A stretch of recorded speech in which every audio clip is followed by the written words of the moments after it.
भोगास्तुंगतरंगभंगचपला प्राणाक्षणध्वंसिनः स्तूकान्येव दिनानि यौवनसुखम् स्फूर्तिक्रिया स्वस्थिरा तत्संसारमसारमेव निखिलम् बुद्ध्वा बुधा बोधकाः लोकानुग्रहपेशलेन मनसा यत्नः समाधीयताम् लोकानुग्रहपेशलेन मनसा यत्नः समाधीयताम्। ओम शांतिः शांतिः शांतिः।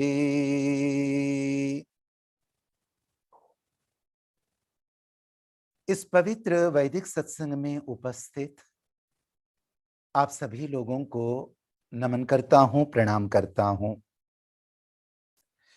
अभी अभी जो श्लोक मैंने बोला है दैट इज वेरी मीनिंगफुल। और आज ये श्लोक मैंने क्यों बोला, क्योंकि इस श्लोक को देख करके पंडित गुरुदत्त विद्यार्थी जी महर्षि दयानंद सरस्वती जी के एक योगी के अनन्य भक्त की स्मृति आती है मुझे। इस श्लोक के अंदर बताया गया, अरे मानव, वास्तविकता को समझो। भोगाः तुंग तरंग भंग चपला, जिन भोगों के अंदर मैं रमा हुआ हूं, पांचों ज्ञानेंद्रियों को तृप्त करने के लिए दिन रात बैल के समान काम कर रहा हूं, ये भोग तो ऐसे मानो जैसे उठी हुई लहर। टिकती है क्या? जितनी देर उसको उठने में नहीं लगती होगी उससे पहले ही वो गिर जाती है।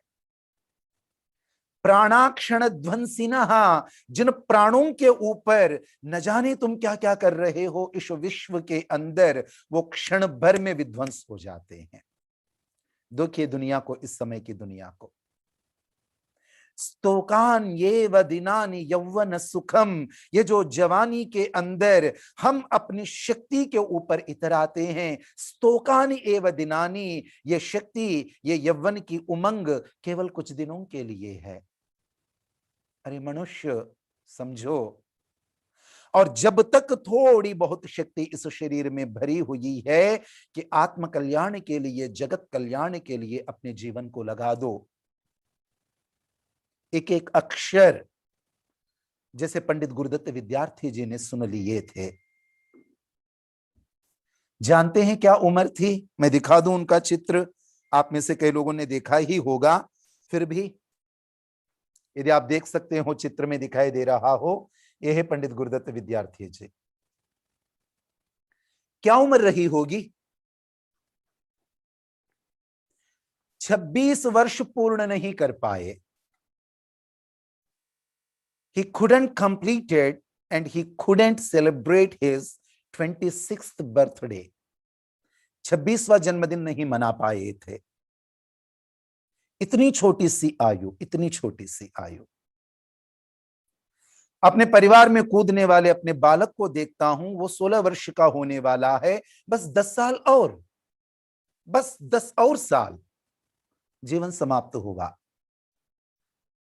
उनके बारे में न जाने क्या बताऊं, कितना बताऊं, किंतु पहले उनकी रचनाओं के बारे में, उनके लिटरेचर के बारे में मैं थोड़ा सा बता देता हूं। अंग्रेजी के अंदर इतना साहित्य, अंग्रेजी के अंदर इतने ट्रैक्ट, अंग्रेजी के अंदर इतने एसेस, अंग्रेजी के अंदर इतने बुक्स, अंग्रेजी के अंदर इतने लेक्चर्स शायद और किसी के आर्य समाज में न रहे होंगे। 26 वर्ष की कम आयु के एक युवा की कहानी मैं आपको बता रहा हूं। उनकी बुक्स थोड़ा सा मैं आपको पढ़ के बता देता हूं। पहले सोचा कि अपनी बुद्धि के बल पर बता लूं, फिर बाद में पता चला मेरे बस की बात नहीं इन सबको अपने दिमाग में रखूं, तो इसलिए थोड़े लिखने का ही प्रयास कर रहा था मैं। बुक्स का नाम righteousness and unrighteousness of flesh eating.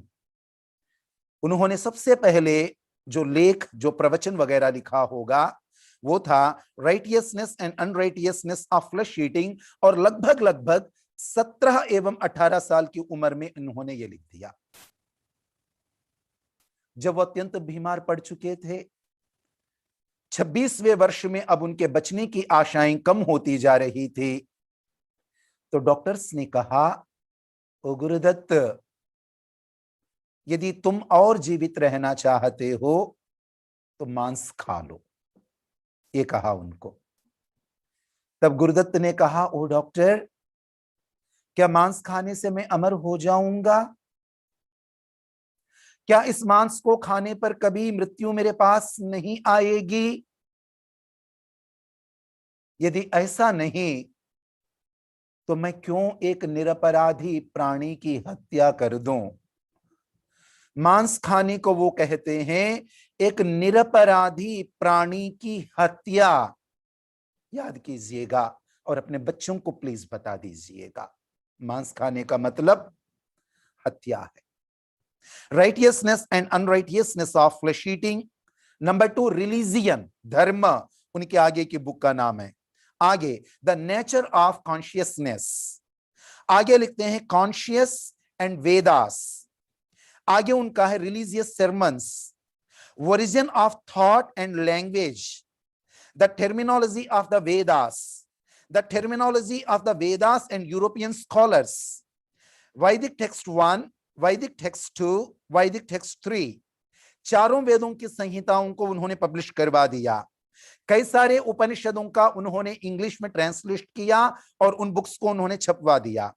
Evidences of human spirit, जीवात्मा की उपस्थिति के बारे में उन्होंने एक अद्भुत वैज्ञानिक लेक्चर कभी दिया था, अब ये कहां मिलते हैं पता नहीं। Evidence of human spirit, the realities of inner life, the realities of inner life, और उसके बाद में ये लिखा है मैन्स प्रोग्रेस एंड डाउनवर्ड्स, मनुष्य की उन्नति एवं अवनति, और आगे लिखते हैं डार्विन एंड हिज थ्योरी, और आगे लिखते हैं धन का भूत, धन का भूत, उस अंग्रेजियत के कारण समाज के अंदर जो धन का भूत फैला है उसके बारे में उन्होंने लिखा है। आगे लिखते हैं Monier Williams on Christianity and other religions, Monier Williams की बातें लिख रहे हैं वो। और आगे a reply to some criticism and Swami's Veda Bhashya, a reply to mister T Williams on Niyoga, a reply to Mr. T. Williams' letter on idolatry in the Vedas, Mr. T. Williams on Vedic text number 1, criticism on Monier Williams Indian wisdom। कितनी books आप देखिएगा, 26 साल की उम्र भी पूरी नहीं हुई थी।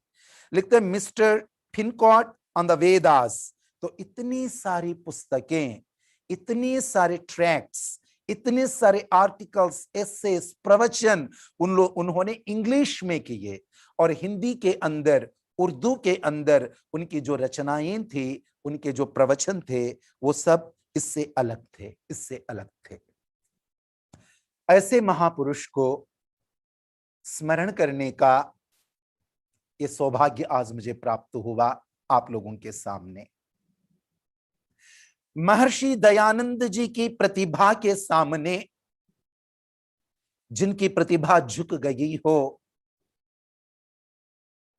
और महर्षि दयानंद जी की योग समाधि को देखकर महाप्रयाण को देखकर जिनकी नास्तिकता चकनाचूर हो गई हो, ऐसे महापुरुष पंडित गुरुदत्त विद्यार्थी जी। अविभक्त भारत के मुल्तान के अंदर इनका जन्म हुआ था। मुल्तान में इनका जन्म हुआ 1864 में। 1864 में इनका जन्म हुआ। माता पिता की कई संतान हुई, किंतु कोई जीवित नहीं रही, सब मर रही थी।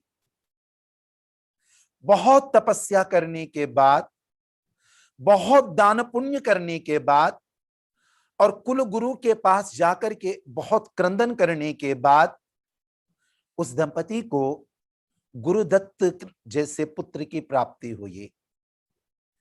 पर गुरुजी ने एक शर्त रखी थी, कहा संतान तो तुम में हो जाएगी, किंतु ये वचन दो वो संतान तुम धर्म के लिए समर्पित कर दोगे, अर्थात गुरु को समर्पित करोगे, मुझे समर्पित कर दोगे।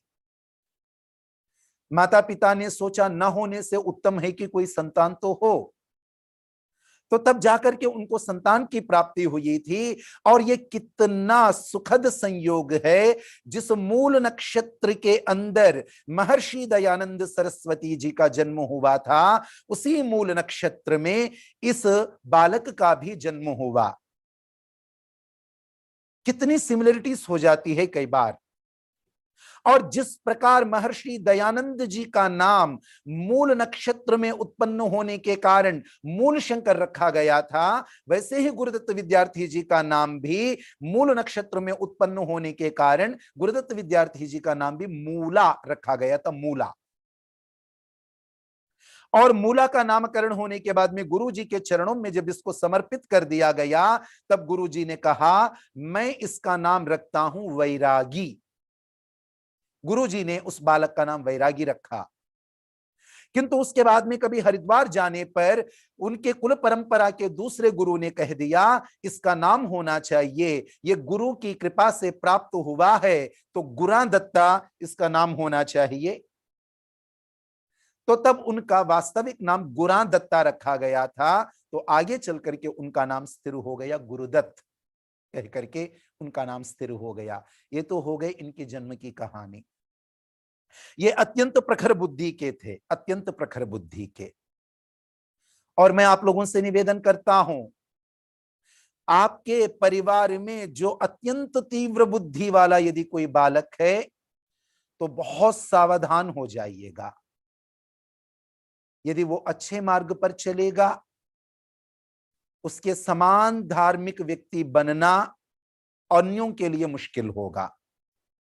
यदि वो गलत मार्ग पर चलेगा, उसके समान बीभत्स एवं भयानक कार्य करने वाला भी कोई दूसरा नहीं मिलेगा।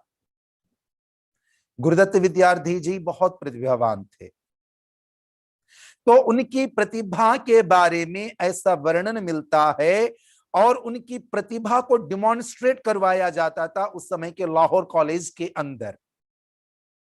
उनकी प्रतिभा कैसी थी, जिसको दक्षिण भारत के अंदर शतावधानम कहते हैं। शतावधानम, 100 लोग 100 प्रश्नों को पूछते हैं, एक के बाद एक, एक के बाद एक, एक के बाद एक 100 प्रश्नों को पूछते हैं। एक व्यक्ति बैठ करके सुनता है, उसके बाद में उन 100 प्रश्नों को याद रखते हैं और वो प्रश्न किसने पूछा ये याद रखते हैं और उस प्रश्न का उत्तर क्या है उस व्यक्ति को उसका उत्तर देते जाते हैं।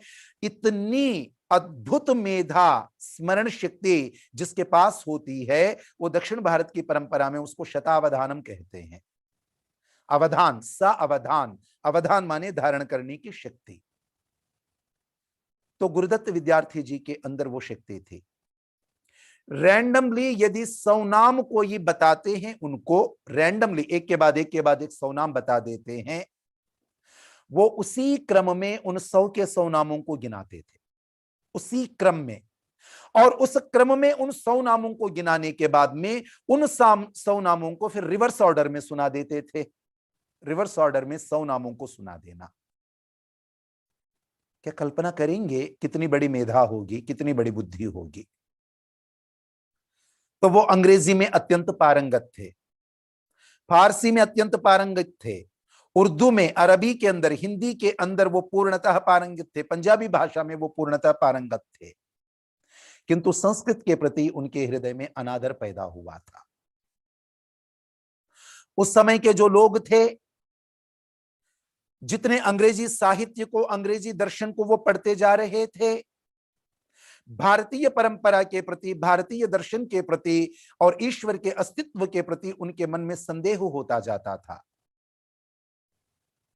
इनके जीवन में जो विचित्र बात घटित होती है, दुनिया के बहुत सारे लोग पहले सत्यार्थ प्रकाश को पढ़ते हैं और वो वैदिक धर्म में दीक्षित होते हैं, किंतु ये मेरे जीवन में पहला उदाहरण होगा पंडित गुरुदत्त विद्यार्थी जी। पंडित गुरुदत्त विद्यार्थी जी ने पहले ऋग्वेद आदि भाष्य भूमिका को पढ़ा, जो अत्यंत क्लिष्ट है, जो अत्यंत कठिन है, जिसे समझना बहुत कठिन है।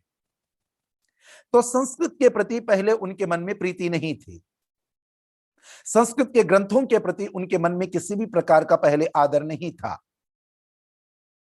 तो उन्होंने अपने मित्र के पास एक पुस्तक देखी, मनुस्मृति पुस्तक देखी। क्या आप कल्पना कर सकते हैं, एक 15 वर्ष 14 वर्ष का बालक अपने पैरों से उसको लात मार रहा है और अपने मित्र को डांट रहा है। यानी कि गुरुदत्त 14-15 वर्ष की आयु में संस्कृत की एक अद्भुत पुस्तक मनुस्मृति को पैरों से ठोकर लगा करके कहते हैं, तुम कैसी गड़ी सड़ी गली हुई पुस्तकें पढ़ रहे हो, संस्कृत भी कोई भाषा है क्या, मरी हुई भाषा है, ऐसा कहा।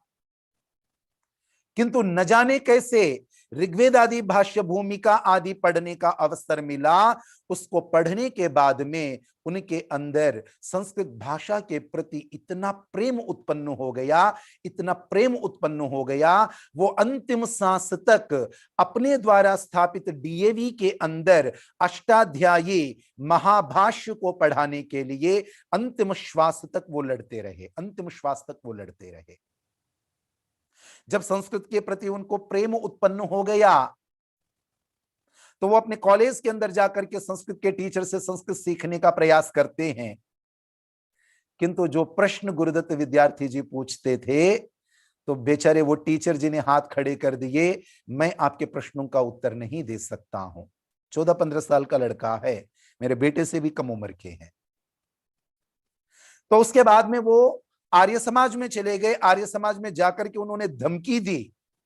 महर्षि दयानंद सरस्वती जी ने वेदों को पढ़ने की बात कही, संस्कृत को पढ़ने की बात कही, और मैं संस्कृत पढ़ना चाहता हूं, मेरे लिए कहीं से भी संस्कृत पढ़ाने वाले के विद्वान की व्यवस्था कर दो, नहीं तो मैं पूरे जग में ये बता दूंगा आर्य समाज के व्यक्ति केवल ढोंगी होते हैं और वो पढ़ने पढ़ाने की व्यवस्था नहीं करते। धमकी दी।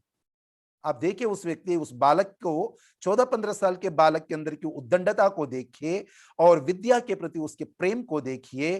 तब उस समय के अधिकारियों ने घबरा करके दूसरे जगह से एक पंडित जी को बुला करके व्यवस्था करवा दी थी, आत्मानंद जी।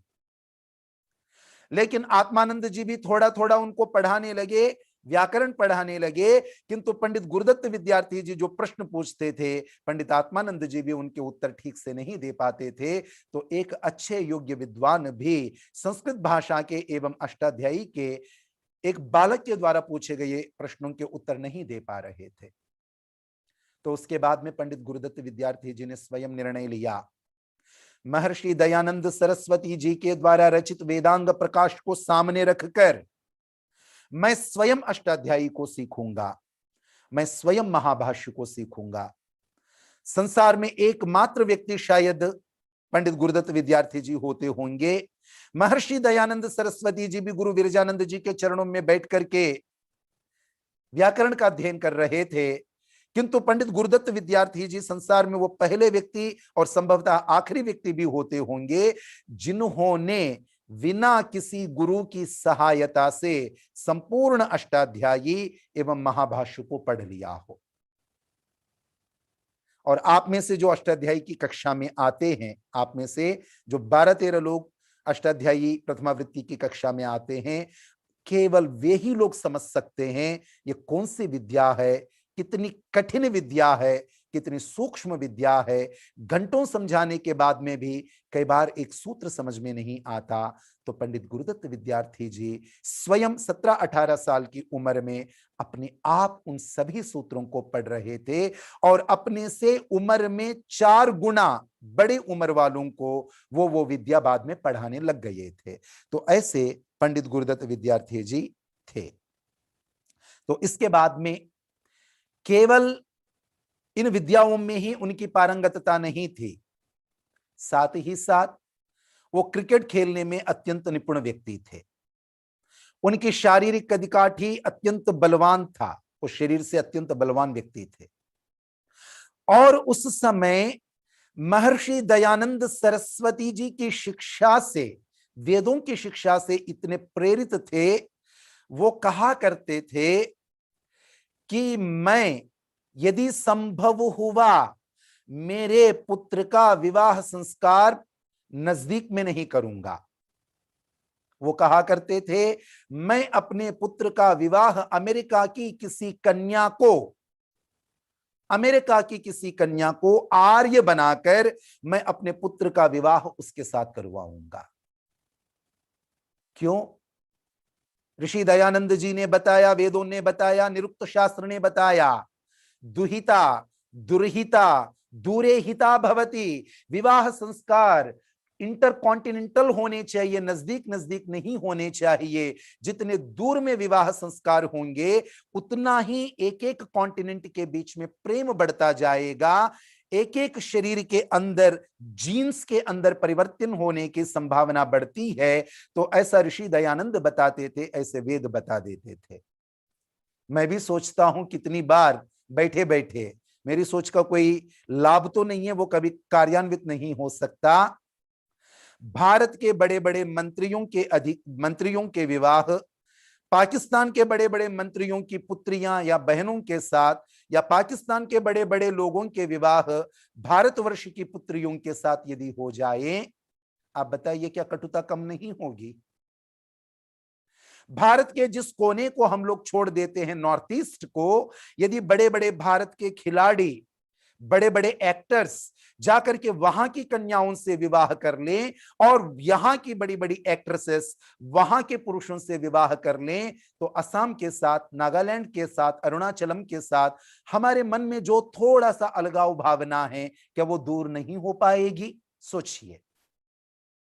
तो पंडित गुरुदत्त विद्यार्थी उस जमाने में 1880 के आसपास में इतनी बड़ी बात वो किया करते थे कि मैं अपने पुत्र का विवाह संस्कार यदि करवाऊं, यदि ऐसा मुझे अवसर मिलेगा, तो मैं अमेरिका की कन्या को धार्मिक आर्या बना दूंगा, उसके बाद में उसका विवाह संस्कार मैं करवा दूंगा।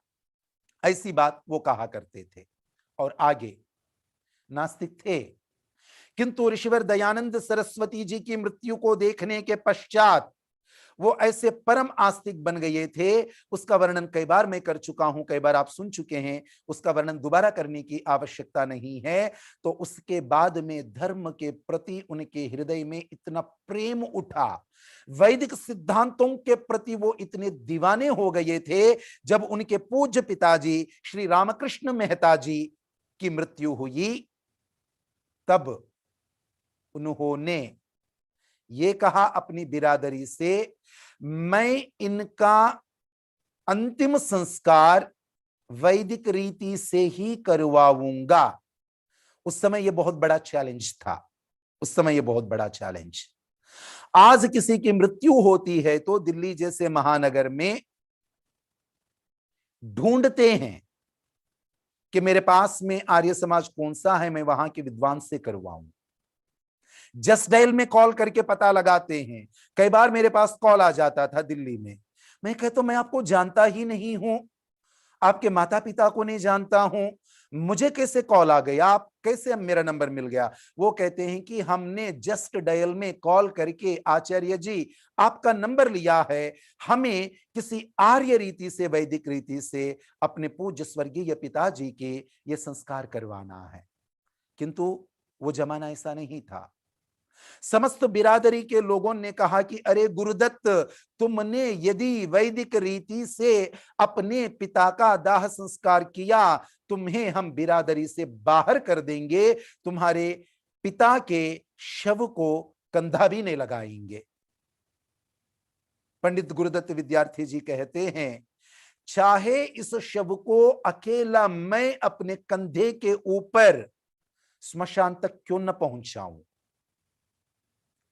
आज तक ऐसी अर्थी तो किसी ने नहीं देखी होगी ना, केवल एक व्यक्ति अपने कंधे के ऊपर लेके जा रहे हो, जैसे विक्रम बेताल की कहानी में सुनते हैं। नहीं, चाहे बिरादरी से मुझे बाहर कर दो, किंतु मैं धर्म के साथ कभी समझौता नहीं कर सकता। खैर, वो अकेला क्यों नहीं होने वाले थे, उस समय का विशाल वैदिक धर्म के विशाल परिवार उनके साथ जुड़ गया था और अत्यंत शोभा के साथ उनका दाह संस्कार करवाया गया था। कितनी दृढ़ता उनके हृदय के अंदर इन संस्कारों के प्रति थी, आप इससे जान सकते हैं।